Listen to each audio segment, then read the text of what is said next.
आपण ज्यावेळेस अंगमेहनतीची भरपूर कामं करतो म्हणजे त्यामध्ये शरीराची भरपूर वेगाने हालचाल होते, शरीराला भरपूर कष्ट पडतात.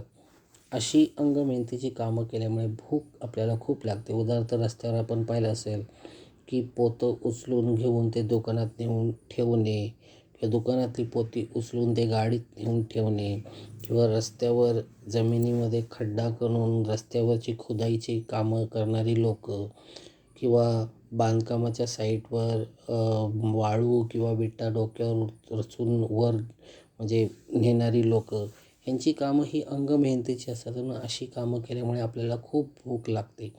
पण ऑफिसमध्ये जे काही लोकं काम करतात ते सतत एका जागी बसून असतात आणि त्यामुळे त्यांच्या शरीराला फार कष्ट पडत नाही.